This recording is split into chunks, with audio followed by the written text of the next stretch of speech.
Assalamualaikum warahmatullahi wabarakatuh.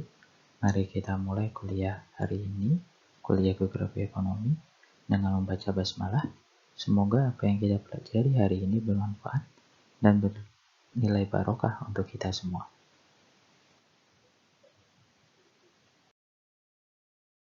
Oke, hari ini kita akan mempelajari mengenai hubungan antara SIG dan ekonomi. Ya, karena kita belajar di dalam kuliah ini adalah Geografi Ekonomi, jadi kita tidak membahas ekonomi secara total, tetapi bagaimana ekonomi itu dibahas dalam keilmuan geografi. Yang seperti kalian tahu bahwa geografi itu memiliki 3 sudut pandang, yaitu keruangan, lingkungan, dan kompleks wilayah. Nah, salah satu tools yang digunakan dalam melakukan analisis di geografi adalah menggunakan GIS. Ya, kalian semua sudah minimal sudah ngambil SIG 1 dan kalian juga sudah menggunakan itu untuk melakukan praktikum dan tugas-tugas yang lain menggunakan SIG. Seharusnya kalian sudah memahami bahwa GIS atau Sistem Informasi Geografik atau Geografi Informasi Sistem itu adalah sebuah satu kesatuan yang digunakan untuk menganalisis data-data, yang dimana data-data itu dianalisis secara spasial menggunakan software tertentu, salah satunya ArcGIS, yang kemudian hasilnya nanti digunakan untuk kepentingan manusia, ya, kepentingan manusia pada umumnya. Ya, untuk definisi detailnya silahkan diingat lagi kuliah SIG 1-nya apa yang dimaksud dengan SIG atau GIS. Nah, kalau bicara GIS, Geografi Informasi Sistem, Sistem Informasi Geografis, kita bicara bagaimana pengolahan data, yang baik itu data tabuler ataupun sudah data berupa data digital diubah menjadi data-data spasial, yang dimana nantinya data-data spasial itu dapat digunakan untuk berbagai keperluan terkait wilayah yang ada secara existing di dunia ini. Nah, jadi basicnya adalah data-data spasial. Data-data itu, ya, kalau kalian sudah di geografi lama ini, berarti kalian sudah memahami bahwa data-data yang ada dalam geografi bukan hanya data-data secara fisik saja atau data-data fisik saja, tetapi juga data-data baik itu data-data sosial, kependudukan, hingga data-data ekonomi. Oke, jadi data-data ekonomi dapat dikolaborasikan, dapat diolah menggunakan GIS. Nah, data ekonomi ini utamanya, kalau kita bicara ekonomi, utamanya adalah bicara supply dan demand, bicara barang dan jasa. Utamanya adalah itu, ketersediaan barang, jasa. Oke. Nantinya juga akan berkembang ke resource, kemudian pasar, dan lain-lain yang pada akhirnya bermuara pada ekonomi atau bicara pada uang. Nah, GIS akan membantu ekonomi itu untuk mendapatkan keuntungan sebesar-besarnya sesuai dengan apa yang diharapkan. Dan dengan GIS ini juga keuntungan yang didapatkan tidak hanya berupa pada keuntungan secara ekonomi saja, bisa juga nantinya didapatkan keuntungan secara lingkungan, sosial, ataupun yang lain yang dapat disesuaikan dengan kondisi, lokasi, kajian yang kita lakukan. Nah, selama data-data yang digunakan adalah data-data spasial. Nah, di dalam kuliah ini akan saya coba memberikan beberapa contoh bagaimana keterkaitan atau hubungan atau bagaimana penggunaan GIS di dalam ekonomi. Beberapa contoh yang mungkin di antara kalian sudah ada yang mendengarnya atau sudah pernah melakukannya. Selain materi kuliah, saya juga akan memberikan nanti di psikologi ada beberapa contoh jurnal yang menggunakan SIG atau JS ini dalam analisis ekonomi. Ya, jadi silahkan nanti dibaca, dipahami. Jika ada yang tidak paham, boleh silahkan ditanyakan dengan saya. Dan dengan harapan, saya berharap dengan membaca jurnal-jurnal itu, kalian memiliki pandangan-pandangan baru untuk tema-tema penelitian, khususnya untuk tema-tema penelitian skripsi kalian nanti.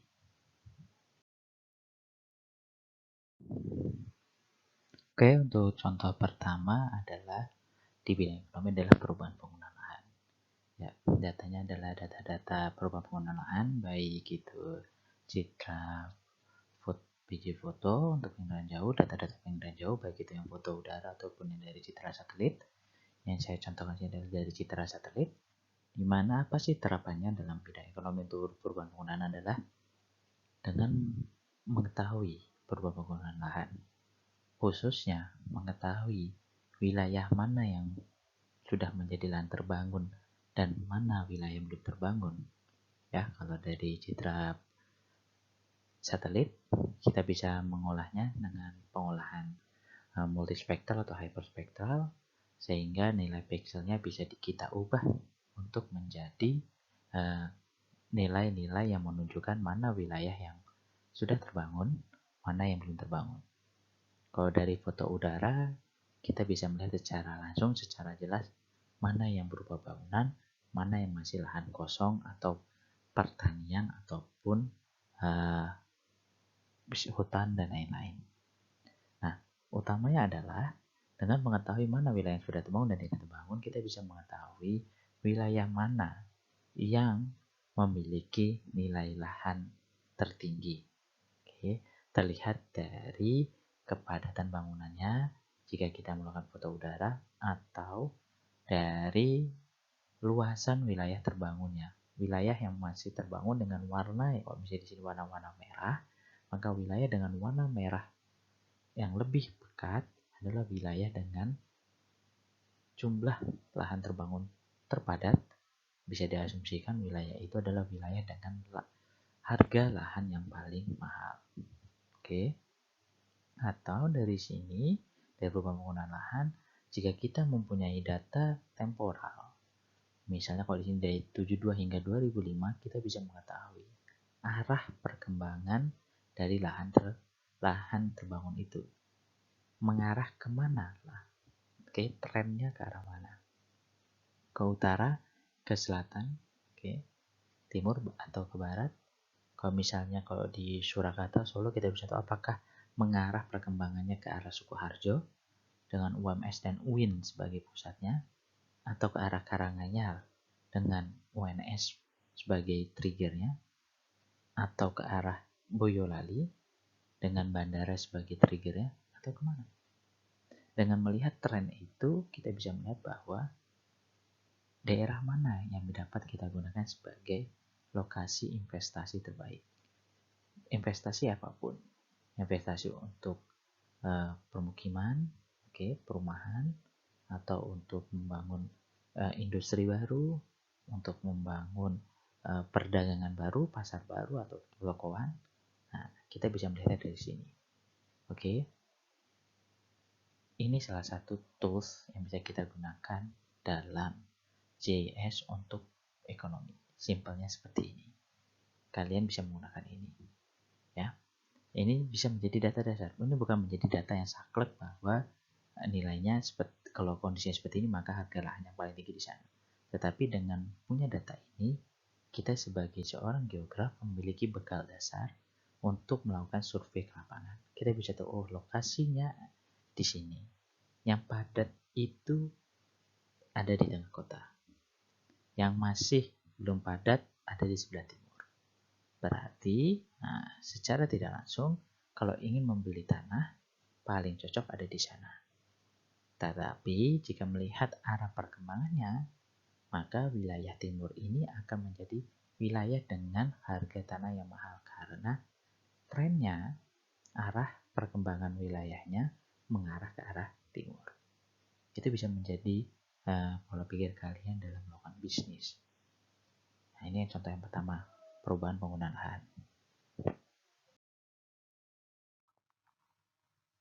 Oke, selanjutnya penerapan SIG dalam ekonomi adalah penyusunan neraca untuk sumber daya. Ya, simpelnya adalah kita bisa memetakan wilayah-wilayah mana yang memiliki potensi-potensi sumber daya. Kalau sini saya memberikan contoh, ini adalah contoh peta di mana adanya sebaran sumber daya tambang yang ada di Indonesia. Ini sebarannya. Bisa juga nanti kalian gunakan wilayah-wilayah mana sih yang berpotensi tambang ini. Kalau dari data dasar bisa kalian gunakan dari peta geologi, baik itu peta geologi 2 dimensi dan 3 dimensi yang nantinya bisa kalian buat pemodelan di manakah lokasi yang tepat atau yang memungkinkan, ya, masih tentatif. Saya ralat bukan yang tepat, tapi secara tentatif di mana sih wilayah-wilayah yang memiliki cadangan, misalnya minyak atau cadangan gas alam yang ada di Indonesia. Itu bisa dilihat dari peta-peta, utamanya peta geologi untuk 2 dimensi dan 3 dimensi. Ya, inilah terapan GIS. Ya, kalau ini bisa kalian pelajari di subjek pemetaan morfologi. Salah satu terapannya adalah untuk memetakan, untuk membuat 3 dimensi dari kondisi geologi dalam bumi yang ada di suatu wilayah. Tapi syaratnya harus ada data 3D-nya. Data 3D dapat dari mana? Dari data bor.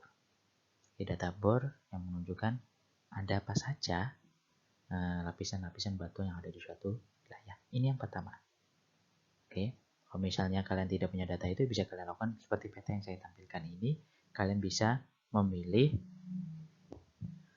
menunjukkan di manakah lokasi itu berdasarkan data-data sekunder. Data-data sekunder ini bisa kalian dapatkan misalnya dari BPS atau wilayah dalam angka. Bisa kalian dapatkan wilayah itu punya potensi tambang apa. Kalian petakan, kalian titikkan lokasi itu. Boleh kalau datanya berupa kecamatan, kalian taruh di kecamatannya. Kalau datanya berupa provinsi, kalian taruh di provinsi. Setidaknya kalian bisa memiliki peta secara sebaran spasial di mana sih lokasi-lokasi bahan tambang yang ada di Indonesia. Boleh juga untuk sumber daya yang lain. Oke. Nah, contoh lainnya sih ada peta neraca air. Peta neraca air ini untuk menunjukkan di peta Lombok. Nah, ini di Lombok, ya. Di Lombok mana wilayah-wilayah yang surplus air, mana wilayah-wilayah yang defisit air, mana daerah-daerah yang stabil. Nah, dari daerah-daerah yang banyak air ini berpotensi secara hidrologis memiliki cadangan air yang melimpah. Sehingga sepanjang tahun wilayah ini dapat diasumsikan tidak akan mengalami kekeringan. Oke, secara hidrologis. Nah, tetapi kalau di daerah yang berwarna merah, maka memungkinkan wilayah ini akan mengalami kekeringan tidak hanya ketika musim kemarau, tetapi juga bisa saja di musim penghujan. Apabila curah hujannya sedikit, maka bisa berakibat terjadinya kekeringan di wilayah itu. Nah, nantinya untuk apa penyusunan neraca sumber daya ini?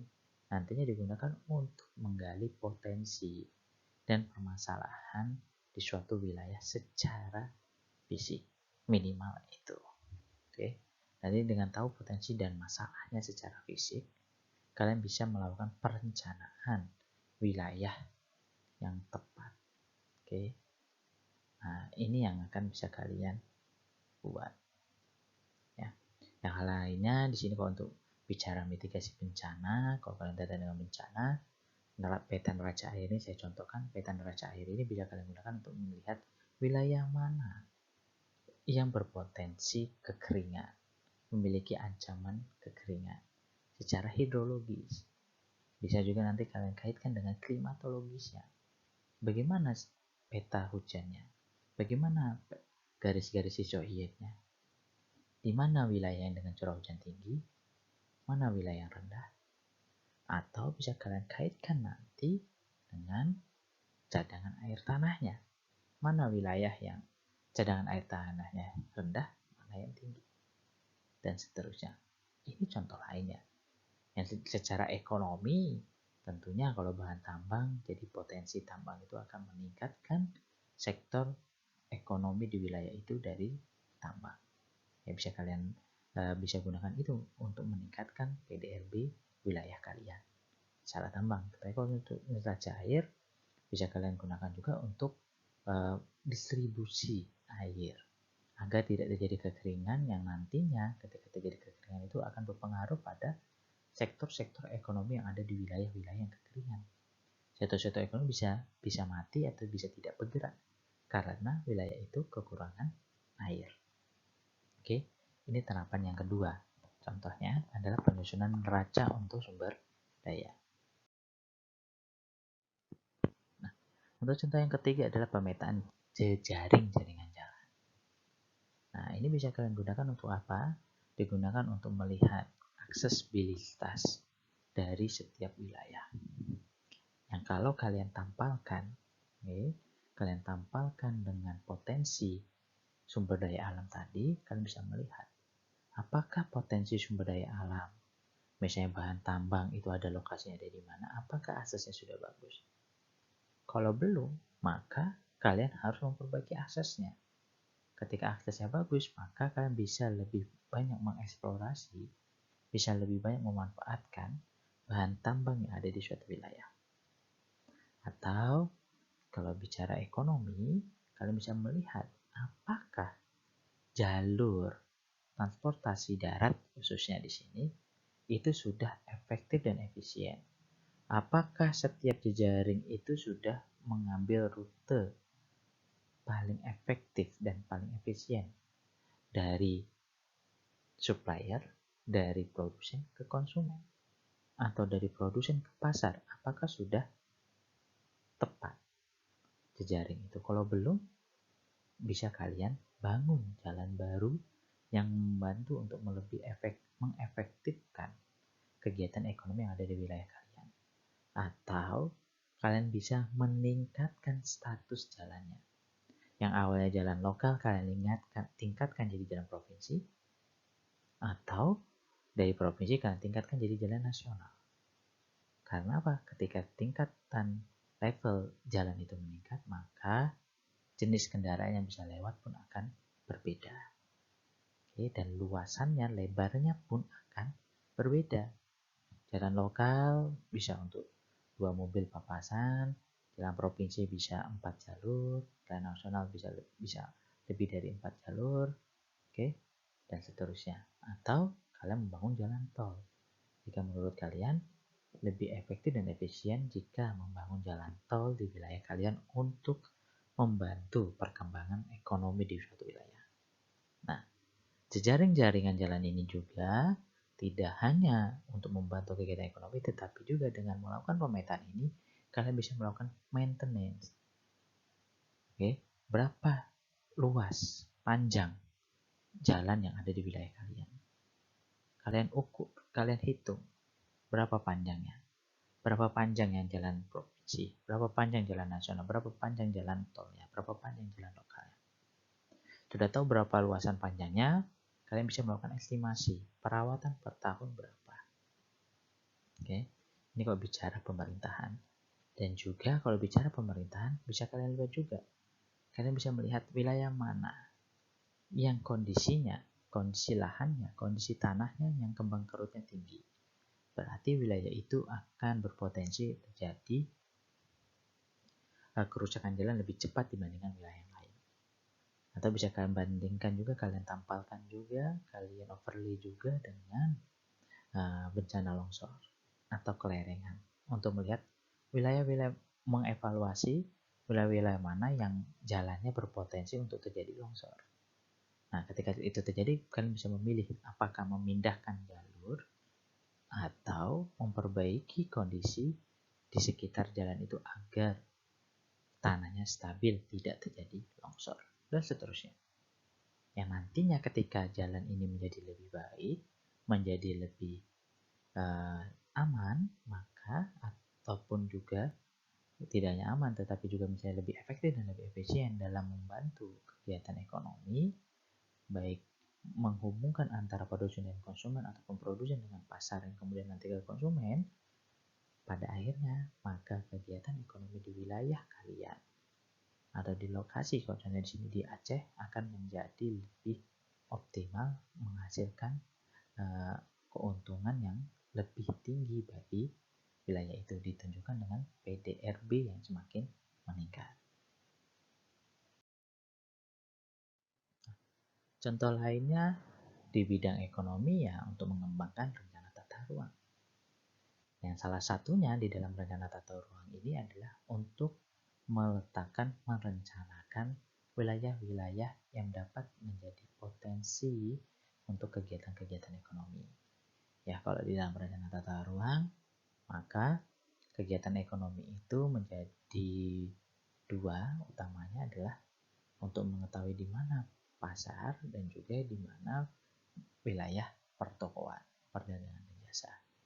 Utamanya satu, maksud saya perdagangan dan jasa, karena pasar termasuk dalam perdagangan dan jasa. Untuk tahu di mana letaknya. Untuk tahu di mana letaknya, kalian harus tahu dulu data dasarnya.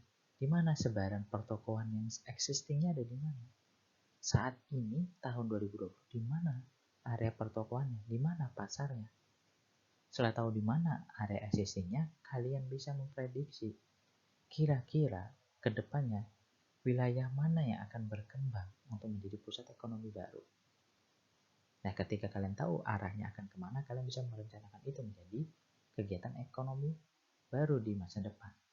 Atau kalian merencanakan sendiri ketika kalian sudah tahu kondisi wilayah kalian seperti apa.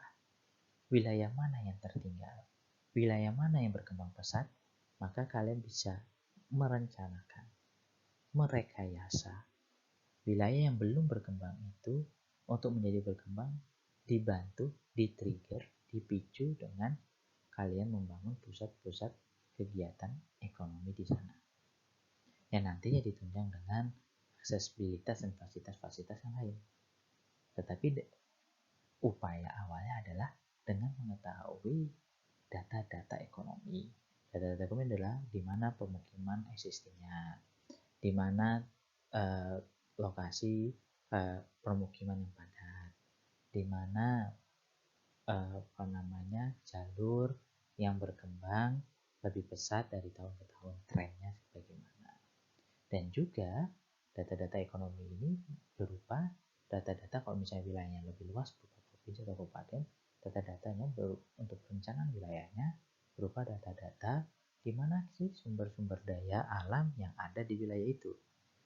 Yang kemudian bisa kalian lihat potensinya itu dapat dikembangkan dengan baik atau tidak. Ketika dapat dikembangkan dengan baik, maka kalian bisa rencanakan potensi itu menjadi potensi unggulan bagi wilayah kalian, yang nantinya akan membantu kegiatan ekonomi di wilayah kalian tersebut.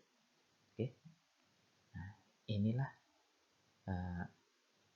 yang keempat sepertinya untuk perkembangan wilayah rencana tata ruang. Oke, nah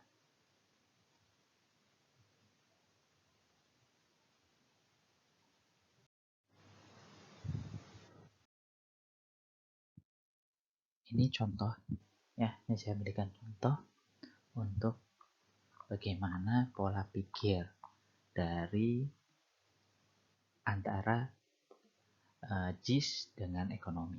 Di sini adalah kita ingin mengetahui lokasi terbaik untuk industri makanan. Apa yang kita butuhkan datanya? Data yang pertama adalah populasi dan konsumsi dari masyarakat. Seperti apa sih populasi kita? Berapa jumlahnya? Kemudian konsumsinya bagaimana? Trennya meningkat, menurun, jenis konsumsi apa yang paling tinggi. Nah, kemudian dilihat dari itu sebagai demand. Kalau supply-nya berarti bagaimana food industrinya sekarang, berapa banyak jumlahnya, berapa banyak produksinya. Nah, ketika produksinya itu lebih rendah daripada kebutuhannya, dari demand-nya, maka dibutuhkan lokasi industri makanan yang baru. Nah, pola pikirnya dari mana caranya? Pertama, kita mengetahui di mana sih lokasi yang terbaik bagi industri makanan. Kriterianya apa? Kriterianya pastinya dekat dengan jalan. Jalannya jalan level apa? Level provinsi ataukah kabupaten bisa? Nah, kalau kabupaten bisa berarti di mana lokasinya? Kemudian apakah dia harus jauh dari pemukiman? Apakah ia membutuhkan luasan yang luas? Apakah ia harus dekat dengan IPA, instalasi pengolahan air limbah? Nah, ketika kriteria itu sudah kalian ketahui, didapat dari mana? Ya, kalian bisa cari di internet persyaratan-persyaratan dari pembangunan suatu industri, contoh industri makanan. Apakah ia harus dekat dengan pasar? Nah, ketika kriteria-kriteria itu disesuaikan dengan jenis makanan apa yang akan dibangun, industri makanan apa yang akan dibangun. Ketika kalian tahu lokasinya ada di mana, kalian bisa melakukan overlay. Oh, data yang dibutuhkan apa? Data, misalnya data. Berarti kalau butuhnya tadi dekat dengan jalan, maka kalian butuh peta jalan. Ketika kalian syaratnya adalah jauh dari pemukiman, berarti kalian butuh peta penggunaan lahan, khususnya peta sebaran permukiman masyarakat. Kemudian misalnya syaratnya adalah dekat dengan pasar, berarti kalian butuh peta sebaran pasar yang ada di wilayah yang akan dibangun. Terus apa lagi syaratnya? Nah, ketika semua syarat itu sudah kalian kumpulkan secara spasial, data-data spasialnya dibuat, misalnya datanya masih data tabuler, kalian buat secara spasial, dijadikan spasial, kalian overlay. Ketika di overlay, nanti kalian akan mendapatkan wilayah yang ideal. Wilayah yang ideal itu adalah wilayah yang seperti apa? Wilayah yang ideal adalah, atau wilayah yang tepat adalah wilayah yang memenuhi semua kriteria yang dibutuhkan. Nah, ini nanti konsepnya mirip dengan overlay. Nah, contoh-contohnya bisa kalian baca dari materi-materi lain, jurnal-jurnal yang sudah saya berikan di psikologi, bisa kalian baca. Kurang lebih proses seperti itu. Kalian harus tahu alasannya, datanya apa. Ketika kalian tahu datanya apa, data itu maka kalian akan membangun apa, kalian akan merencanakan apa. Kalau di sini contohnya untuk industri makanan, maka industri makanan ini sudah tahu alasannya, datanya berarti butuh data jumlah industri yang ada, berapa konsumsinya. Jadi dilihat produksi industri yang sekarang berapa, kurang berapa, berarti butuh bangun berapa. Oke, kalau misalnya butuh 1 atau 2, kalian dapat data itu. Nah, terus lokasinya ada di mana berdasarkan kriteria. Nah, nanti di evaluasi sumber daya lahan dan air, kalian akan mendapatkan materi mengenai kemampuan lahan dan kesesuaian lahan. Nah, itu adalah data dasar, pola pikir dasar untuk salah satunya bisa kalian gunakan untuk menentukan lokasi industri baru. Ya. Dan ada hal yang lain bisa kalian explore dengan membaca jurnal-jurnal yang lain. Ya, atau kalau ingin didiskusi dengan saya boleh, bisa ketemu saya di kampus, kita bisa diskusi tentang ini. Kita bisa mengeksplor lebih jauh. Ini sebagai contoh saja. Kerangka pikirnya seperti ini. Atau secara ekonomi, kalau bicara masalah rumah sakit, kita bisa bicara ini. Ya. Rumah sakit, ini contoh, ini praktikum yang kami lakukan, teman saya lakukan yang buat teman saya, yang kami lakukan dulu di S1, tentang service area rumah sakit berdasarkan jarak. Ini berdasarkan buffer. Datanya dari mana? Kalian minimal mempunyai data. Pertama adalah data lokasi rumah sakit. Kemudian data lokasi rumah sakit itu bisa kalian buffer. Kalian buffer berdasarkan jarak 1 kilo, 2 kilo, 3 kilo, atau berdasarkan SNI. Tergantung dari jenis rumah sakit. Ada rumah sakit kelas A bisa menjangkau radius berapa, B berapa, C berapa, fokus berapa. Dari situ kalian bisa melakukan buffer, kalian tahu jangkauannya, luasannya, berapa kilo, kalian bandingkan dengan permukiman. Nah, dengan begitu kalian bisa tahu berapa luas wilayah permukiman yang tercover oleh rumah sakit, mana yang belum tercover oleh rumah sakit. Oke. Nah, kalau di sini petanya sudah tidak berbentuk buffer lingkaran-lingkaran besar, tetapi sudah dipotong, sudah di-merge dengan pemukiman yang ada di, ini contohnya ada di kota Yogyakarta.